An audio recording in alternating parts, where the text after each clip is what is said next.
সময়টা আমরাই রিকোয়েস্ট করেছি, আমরাই পরে টাইম ফিক্সড হয়েছে, তো ওনারা কথা বলেছেন। উনি আমাকে এমনও বলেছিলেন যে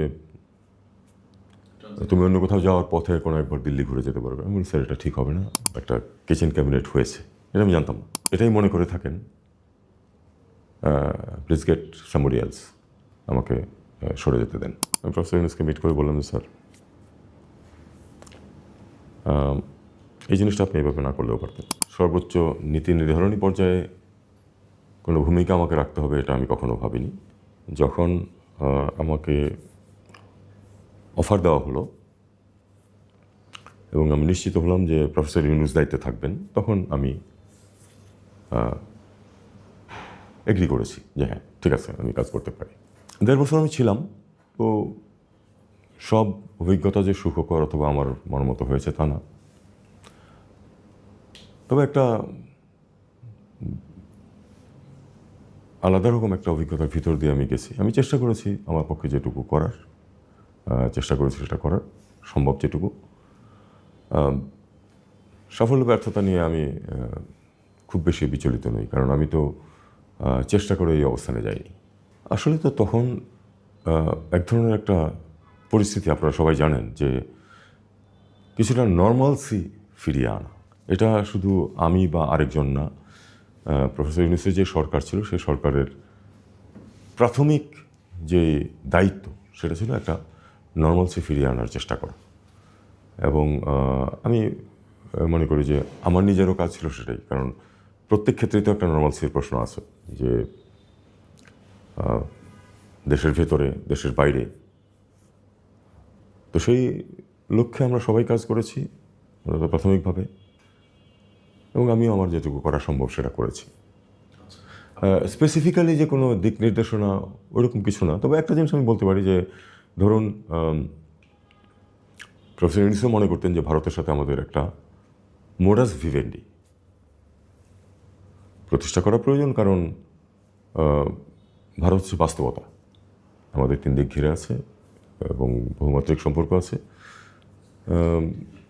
এক ধরনের এই যে পরিবর্তন যেটা আসলো, শেখ হাসিনা চলে গেলেন এবং প্রফেসর ইউনূস দায়িত্ব নিলেন, সেটা কোনো ওয়ার্ম কোনো রেসপন্স তো ভারত থেকে আসেনি। এটা আপনারা সবাই জানেন, এটা অনর্থক এ নিয়ে কোনো প্রিটেন্ড করে লাভ নেই। বস্তুত এমনকি প্রফেসর ইউনূসকে যে ফর্মালি যেটা ওয়েলকাম করা হয় বা একটা মেসেজ পাঠানো, সেটাও অনেক দেরি হয়েছে, কিন্তু সঙ্গে সঙ্গে আসে, সঙ্গে সঙ্গে যেটা চীন থেকে আসছে বা অন্য দেশ থেকে এসছে। পররাষ্ট্রমন্ত্রীর পক্ষ থেকে আমাকে যে অভিনন্দন জানানো ভারতের পররাষ্ট্রমন্ত্রীর পক্ষ থেকে, সেটাও কিন্তু অনেক দেরিতে এসছে, আপনারা জানেন এটা। তো এটা খুব যে অপ্রত্যাশিত তা না, ছিল তা না, কারণ আমরা জানি যে পূর্ববর্তী সরকারের সাথে ভারতের সরকারের যে ঘনিষ্ঠতা ছিল, তার প্রেক্ষিতে তারা হয়তো খানিকটা, আমি জানি না তারা কি খানিকটা হতবাক হয়ে গিয়েছিল কিনা, বা এক্ষেত্রে তাদের কী করা উচিত সেটা নিয়েও দ্বন্দ্বে ছিল কিনা, সেটা ভারতীয়রা বলতে পারবেন। আমার মনে হয় যে তারা একটু দেখার পক্ষপাতে ছিলেন। নরেন্দ্র মোদীর সাথে যে প্রথম ফোন আলাপ প্রফেসর ইউনূসের, এটা কিন্তু আমাদের দিক থেকে নিতে হয়েছিল। প্রফেসর ইউনূস ফোন করেছিলেন ভারতের প্রধানমন্ত্রীকে, সময়টা আমরাই রিকোয়েস্ট করেছি, আমরাই পরে টাইম ফিক্সড হয়েছে, তো ওনারা কথা বলেছেন। একদম যদি প্রথম 2-3 মাস 4 মাস সময়ের কথা বলি, তখন পররাষ্ট্র নীতি এবং তার ইমপ্লিমেন্টেশনের ক্ষেত্রে আমি অনেকটাই স্বাধীনতা ভোগ করেছি। অবশ্যই প্রতিটি ক্ষেত্রেই প্রফেসর ইউনূসের সম্মতি নিয়েই স্বাভাবিক নিয়মে সেটা করেছি আমি, কিন্তু আমি বলবো যে অনেকখানি এককভাবেই আমি অনেক কিছু করতে পেরেছি। যেমন আমি কয়েকটা জিনিস ওনার সাথে কথা বলেছি যে আমরা কি ঝট করে যাদের বিরুদ্ধে অভিযোগ আসতেছে বা অভিযোগ তৈরি হচ্ছে সবাইকে নিয়ে আসবো, নাকি আমরা গ্র্যাজুয়ালি এটা ট্রানজিশনটা করব। তো উনি কিন্তু আমি চেয়েছি যে একটা গ্র্যাজুয়াল ট্রানজিশন হোক, উনিও সেটাতে মোটামুটি সম্মতি দিয়েছেন। যেমন অভ্যন্তরীণ ব্যাপারে বা রাষ্ট্রদূত নিয়োগের ব্যাপারে আমার পরামর্শ উনি পুরোপুরি গ্রহণ করেছেন প্রথম দিকে, এবং অধিকাংশ রিপ্লেসমেন্ট কিন্তু তখনই হয়ে গেছে, ততদিনে হয়ে গেছে। বিদেশে ডেলিগেশনে যাওয়ার প্রশ্ন এসেছে, উনি বলেছেন যে প্রিভেইলিং অভিমত হচ্ছে যে উনি বাইরে বেশি না যান। সেপ্টেম্বরে যে ইউএন জেনারেল অ্যাসেম্বলি আছে সেটাতে আমি মনে করি আপনার যাওয়া উচিত এই জন্য যে আপনি একটা পরিচিত মুখ, এবং আপনার মুখ থেকে আপনি বিশ্ব নেতৃত্বের সামনে ইউএন জেনারেল অ্যাসেম্বলি যে ফরম্যাট আছে সেখানে আপনি আপনার অবস্থান, বাংলাদেশের অবস্থানটাকে ব্যাখ্যা করতে পারবেন। সেটা আমি করলে বা আরেকজন করলে সেটা সেই গুরুত্ব থাকবে না। তো উনি আমার পরামর্শ কিন্তু নিলেন, উনি এখানে গেলেন না, ওইটাতেও যাবেন না প্রথমে ভাবছিলেন, পরে গেলেন।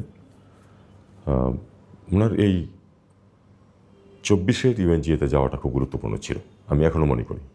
25-এরটাতে তেমন গুরুত্ব নেই, কিন্তু উনি 25-এর ইউএনজিএতেও গেছেন, কিন্তু 24-এর ইউএনজিএতে যাওয়া তার জন্য খুবই গুরুত্বপূর্ণ ছিল। তো এই স্টেজটা ছিল এক সময়। এখন সাবসিকুয়েন্টলি বিভিন্ন ধরনের টানাপোড়েন সৃষ্টি হয়েছে। দু একটা জিনিস যে সবসময় মানে উনি যেটা মতামত ব্যক্ত করেছেন সেটা যে আমি দ্বিমত করি নাই তাও না, কিন্তু যেমন উনি আমাকে বলেছিলেন ভারতের সাথে সম্পর্ক তো ওনার সরকারেরও একটা প্রায়োরিটি ছিল যদি ভালো সম্পর্ক করা যায়, অন্তত প্রথম দিকে আমরা চেষ্টা করেছি। পরে যখন দেখা গেল যে এটা একটা মানে আমাদের একটা একেবারেই ব্যর্থ প্রয়াস, তখন আমরাও একটু রিজিট হয়ে গেছি যে প্রয়োজন নেই। উনি আমাকে এমনও বলেছিলেন যে তুমি অন্য কোথাও যাওয়ার পথে কোনো একবার দিল্লি ঘুরে যেতে পারবে। আমি বলি স্যার এটা ঠিক হবে না, আমি এটা দ্বিমত পোষণ করেছি প্রথম দিকে, এক্সাক্ট মান্থ আমার মনে নেই, এরকম হবে আর কি। তো আমি বলেছি স্যার আমি ভারতে পররাষ্ট্রমন্ত্রীর সাথে দেখা করার জন্য যেতে পারি না আনলেস উনি আমাকে ইনভাইট করেন। আর সেটা যে খুব একটা ভালো পরিবেশ সৃষ্টি করবে এমন কোনো নিশ্চয়তা নেই, কারণ ভারত সরকারের মধ্যে এবং কিছু মানুষের মধ্যেও বাংলাদেশ বিরোধী মনোভাব আছে, আওয়ামী লীগপন্থী, আওয়ামী লীগের প্রতি প্রবল সমর্থন এরকম আছে। এটা যদি কাজে না লাগে অনর্থক একটা পরিবেশ সৃষ্টির জন্য ওখানে যাওয়ার কোনো মানে নেই। তো উনি আমার কথাটা আবার মেনে নিয়েছিলেন। এখন এমন হতে পারে যে আমার কনফিডেন্স নিয়ে হয়তো প্রফেসর ইউনূস খুশি ছিলেন না, হতেই পারে। আমি তো আমার মতো করে কাজ করেছি, আমার অভিজ্ঞতা যেটুকু আমাকে বলে। এখন সেটা হয়তো ওনার বা ওনার সাথে যারা ঘনিষ্ঠ যারা ছিল তাদের হয়তো পছন্দ হয় না, এটা সম্ভব। প্রথম যেই প্রায় খুব তাড়াতাড়ি, এমনকি তখনও আমি যেটা বললাম যে প্রাথমিক পর্যায়ে সেটা শেষ হওয়ার আগেই কিন্তু হঠাৎ করে উনি স্পেশাল এনভয় নিয়োগ করলেন লুৎফি সিদ্দিকীকে। তার থেকে যেটা আমার কাছে মনে হয়েছে সেটা হলো যে উনি কিন্তু আমি কিন্তু এই নির্দেশ জারি হওয়ার পরে আমি জেনেছি, কিন্তু বিষয়টা তাকে যখন স্পেশাল এনভয় নিয়োগ করা হচ্ছে, আই উড এক্সপেক্ট যে এটা করার আগে উনি অন্তত আমার সাথে কথা বলবেন যে আমি এটা করতে যাচ্ছি। উনি সেটা করেননি। ইনফ্যাক্ট এরপরেও আমি ওনাকে ফোন করে বলেন স্যার আমি তো ওর সিভি দেখলাম, আমার তো মনে হয় he would have fit in much better in ওই আপনার প্রাইভেটাইজেশন কমিশন, যেটা মানে কি সেটার নামটা কি এখন তো পরিবর্তন হয়ে গেছে, যেটাতে ইয়াকে নিয়োগ দেওয়া হলো আর কি। হ্যাঁ, আশিককে যেখানে নিয়োগ দেওয়া হলো, Ashiq is doing a good job. আমি কিন্তু অল এলং দেখেছি for the entire period Ashiq খুব ভালো কাজ করে গেছে, কিন্তু আমি তো তখন কিছু জানি না। আমি বললাম স্যার স্যার সিভি দেখলাম, আমি তো মনে হয় আপনি তাকে ওখানে নিয়োগ করলে পারতেন। উনি বলেন যে না, ওখানে তো আরেকজনকে দিয়ে দিছি অলরেডি, দ্যাটস ইট।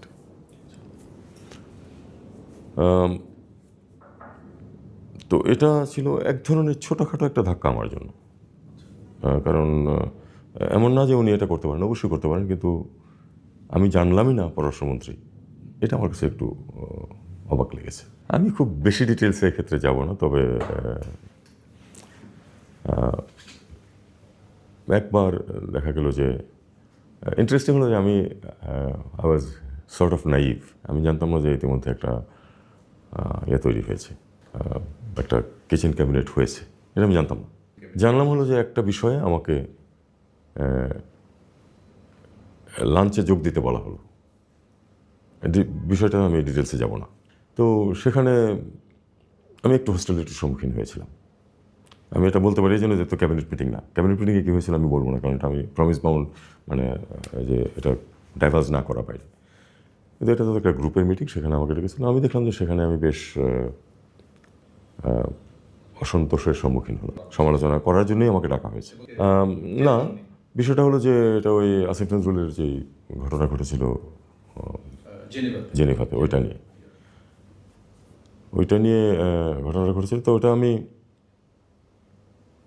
কেন ঘটেছিল তার চেয়ে বড় কথা, যেটা অপ্রত্যাশিত ছিল এরকম ঘটনাটাই ঘটবে, এবং ওখানে একজন অফিসার এবং একজন স্টাফ তো হাজির ছিল, তারা চুপ করেছিল। ওখানে আমি বললাম যে আমি বুঝতে পারছি যে আমি যেভাবে কাজ করছি সেটা হয়তো আপনাদের পছন্দ হচ্ছে না, এবং আপনাদের এটা মনে হতে পারে যে যেহেতু আমি 33 বছর পররাষ্ট্র মন্ত্রণালয়ে ছিলাম, আমি পররাষ্ট্র মন্ত্রণালয়ের কর্মকর্তাদেরকে অন্যায়ভাবে ডিফেন্ড করতেছি।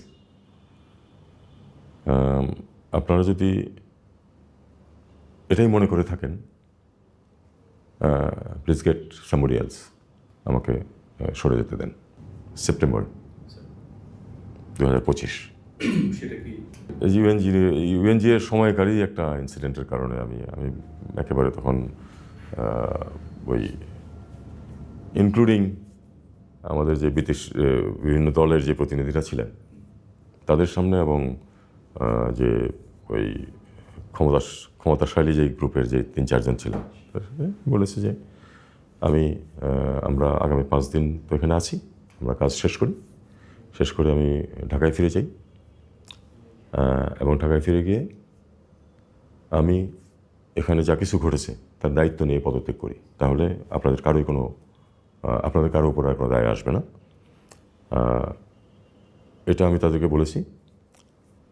ন্যাচারালি মির্জা ফখরুল সহ সবাই এটার বিরোধিতা করেছেন এবং তখন আমি ডক্টর খলিলের সাথেও আলাদাভাবে বসেছি। আলাদাভাবে বসে থাকে আমি এটাও সাজেস্ট করেছি যে আপনারা তো সুফিউরকে স্টেট মিনিস্টার বানাতে চেয়েছিলেন, আমি সেটা রাজি হইনি। Let's go back to Dhaka, bring him in, তাকে স্টেট মিনিস্টার হিসেবে দায়িত্ব দিয়ে দেন এবং আমাকে ছেড়ে দেন। হঠাৎ করে আমার একজন কলিগ নিউ ইয়র্কে আমাকে একটা মেসেজ পাঠালেন, যে ফোনে পাঠিয়ে আমাকে ফোন করে তুমি এটা একটু দেখে দাও, আমাকে দেখে দিতে বলতেছেন। তা আমি পরে বললাম যে এই সিদ্ধান্ত নেওয়ার আগে বা পরে আমাকে তো বলা হয়নি কিছু। সিদ্ধান্ত নেওয়ার প্রক্রিয়ায় তো দি basic কার্টসি demand that I should have been consulted. কাজে আমি এই ব্যাপারে কোনো মতামত দেবো না, যিনি সিদ্ধান্ত নিচ্ছেন তাকে মতামত দিতে বলেন। সেখানে যে ফিলিস্তিনের পক্ষে বাংলাদেশ উইথড্র করছে, কথা ছিল ইউএন জেনারেল অ্যাসেম্বলি শেষ করে প্রফেসর ইউনূস যেদিন চলে আসবেন তারপর দিন আমরা ওখানে কিন্তু অ্যারেঞ্জও করা হয়েছিল, আমরা একটা মিটিং করব, সেখানে ফর্মালি আমাদের ক্যাম্পেইন লঞ্চ করব। কিছু ক্যাম্পেইন ম্যাটেরিয়ালস, একটা ছোট্ট জুট ব্যাগ, এগুলি নিয়ে যাওয়া হয়েছিল। এই যখন হলো তখন তো ওটা কোনো প্রশ্ন নেই, যেটা বাদ দিয়ে আমি টিকিট চেঞ্জ করে প্রফেসর ইউনূসের সাথে ফেরত চলে আসছি। এবং তারপরে তারপরে দ্বিতীয়বার আমি প্রফেসর ইউনূসকে মিট করে বললাম যে স্যার এই জিনিসটা আপনি এইভাবে না করলেও পারতেন, ঢাকায় ফিরে এটা আমাকে বলতেন যে আমরা উইথড্র করতে চাই, আমি এটা হ্যান্ডেল করতাম, আপনার যেটা ইচ্ছা হবে সেটাই তোমরা করবো, এভাবে এটা না করলেও পারতেন। উনি কিন্তু কিছু বলেননি আর। এবং তখন আমি তাকে বলছি স্যার এটা হলো তারপরের বার, এটা হলো যে আমি দায়িত্ব নিতে রাজি হয়েছি শুধুমাত্র আপনি দায়িত্বে থাকবেন বলে। আপনি যদি মনে করেন যে আমি সরে গেলে আপনার সুবিধা হবে, you don't have to explain, you just have to tell me. আমি তো তাদের কোনো মিটিং অ্যাটেন্ড করিনি, কাজে আমি বলতে পারবো না তারা কী করতেন। তারা সক্রিয় ছিলেন, তারা নিয়মিত বসতেন, সপ্তাহে একদিন বসতেন, এটুকু আমি জেনেছি। 5-6 জন। এখন কেন হচ্ছে না এটা তো আমি বলতে পারবো না, এটা আপনি পররাষ্ট্রমন্ত্রীকে জিজ্ঞেস করেন, হয়তো ভালো বলতে পারবেন। আমি মনে করি সেটা সম্ভব হয়েছে মোটামুটি। তবে আমি আরও একটি কথা বলি, সেটা হলো যে বরং প্রথম 6 মাসে যেরকম কিছু ইন্ডিকেশন দেখা যাচ্ছিল যে মুভমেন্ট হবে, সেটা কিন্তু ধরুন শেষ 6 মাসে গিয়ে এক ধরনের কিন্তু আবার স্থবির অবস্থা সৃষ্টি হয়েছে।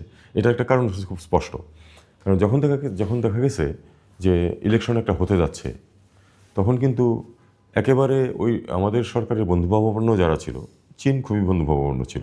তারাও কিন্তু এক ধরনের স্লো যাওয়া শুরু করেছে যে পরিবর্তন যেহেতু আসবেই সামনে, পরিবর্তন আসুক তারপরে আমরা যেমন এমনকি চীনের সাথেও কিছু কিছু বিষয়ে অগ্রগতি হচ্ছিল, আমরা আশা করতেছিলাম যে কিছু কিছু ব্রেক থ্রু হবে, সেটা কিন্তু হঠাৎ করে আবার থেমে গেল, স্লো হয়ে গেল। বাণিজ্য চুক্তির ব্যাপারে আমি শুধু একটা লাইন বলবো, সেটা হলো যে আমি ব্যক্তিগতভাবে মনে করি যে এটা আসলে নির্বাচিত সরকারের উপরে আমরা ছেড়ে দিতে পারতাম। 3 দিন আগে এটা না করে ছেড়ে দিতে পারতাম, সেটাই যথাযথ হবে বলে আমার মনে হয়। এছাড়া এ নিয়ে আমি আর কোনো কমেন্ট করবো না। দুটো কিন্তু ঠিক একরকম না, ইফ অপরচুনিটি অ্যারাইজ, মার্কিন যুক্তরাষ্ট্রের ক্ষেত্রে কিন্তু সেরকম না, একেবারেই লাস্ট মুহূর্তে কোনো রকম তড়িঘড়ি করে একটা করা হয়েছে। এটা আরও 7 দিন নেগোসিয়েশন হতে পারতো সহজেই। জাপানের ক্ষেত্রে একটু অগ্রগতি বেশি ছিল, এটা একটা কারণ হতে পারে। তবে হ্যাঁ, এটাও হতে পারে যে আরও পরে করতে পারতাম। তবে জাপানের সাথে যেটা হয়েছে সেটা নিয়ে তো তেমন কন্ট্রোভার্সিও অনেক কম। এটা আমি কোনো দোষারোপের দিকে না গিয়ে এটুকু বলতে পারি যে আসলে সেপ্টেম্বর 25 বা তার কিছু আগে থেকে আসলে ন্যাশনাল সিকিউরিটি অ্যাডভাইজার অনেক কিছুই দায়িত্ব নিচ্ছিলেন। একদিক দিয়ে সেটা ভালোই হয়েছে, কারণ উনি তো এখন পররাষ্ট্রমন্ত্রী, কাজেই আমি জানি না এটা তাদের জানা ছিল কিনা তখনই। অনেক কিছুর ব্যাপারে দায়িত্ব উনি নিচ্ছিলেন। একটা জিনিস আপনাদেরকে খেয়াল রাখতে হবে যে ওনাকে কিন্তু প্রথমে নিয়োগের সিদ্ধান্তটা ছিল রোহিঙ্গা বিষয়ক হাই রিপ্রেজেন্টেটিভ, কিন্তু যেই সিদ্ধান্তটা যখন নেওয়া, যে মানুষটা এত সকাল বিকাল সন্ধ্যা রাতে তাকে দেখতে দেখতে মানুষ ক্লান্ত হয়ে যেত। টেলিভিশন বলেন, সোশ্যাল মিডিয়া বলেন, ইউটিউব বলেন, আপনার আরও অনেক কিছু পত্রিকা বলেন, স্টিল ছবি বলেন, ফটোকার্ড বলেন, ক্লান্ত হয়ে যেত। সেই মানুষটা কোথাও নাই। এটা হইল ওই যে কবির ভাষায় গানের মতো বলতে হয় যে দেখা না দিলে বন্ধু কথা কইলা কেন। তো উনি যে কথা বলছেন এই যে 1.5 বছর 2 বছর ওনার শুধু কথাই শুনছি, আমরা কিন্তু দেখছি না। ওনাকে তো কেউ যেতে বাধ্য করে নাই। উনি যেভাবেই হোক, আমরা জানি না পর্দার অন্তরালে কী ছিল, আমরা যেটুকু জানি সেটুকু উনি পালিয়ে চলে গেছেন। উনি যদি সেই মুহূর্তে না পালাতেন, গণ অভ্যুত্থান এমন একটা জিনিস, গণ অভ্যুত্থান কাউকে চেনে না ওই সময়টুকু। আমরা বলবো যে উনি গিয়ে উদ্ধার হয়েছেন, পার পেয়েছেন। পরবর্তীতে ইন্টারিম সরকার প্রধান চিঠি চালাচালি করেছেন ওনাকে ফেরত আনার জন্য। ভারতের সাথে আমাদের বন্ধুপ্রতিম সম্পর্ক, ভারতের সাথে আমাদের বন্দি বিনিময় চুক্তি করা আছে, তারপরেও ভারত ওনাকে দিতে অস্বীকৃতি জানিয়েছেন।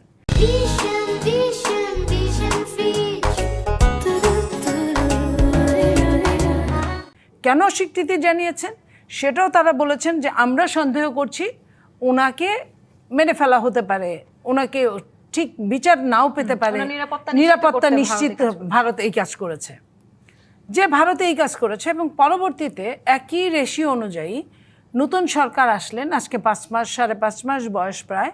নতুন সরকারের কাছে আমরা দেখলাম পররাষ্ট্র প্রতিমন্ত্রী যেটা বললেন, আলোচনা চলছে যে ওনাকে কিভাবে আনা যায়।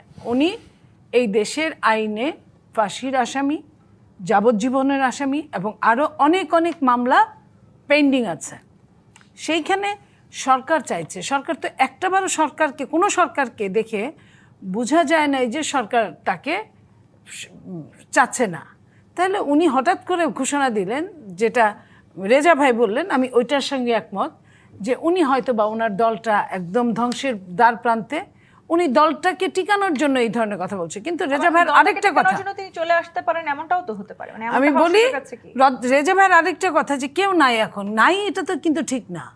আপনার বাংলাদেশে অনেকেই আছে, সাবির হোসেন চৌধুরী আছে, কি আইভি আছে, তারপরে কি ছাড়া যারা আছে, স্পিকার শিরিন। হ্যাঁ, রাজনীতি তো নিষিদ্ধ, স্থগিত।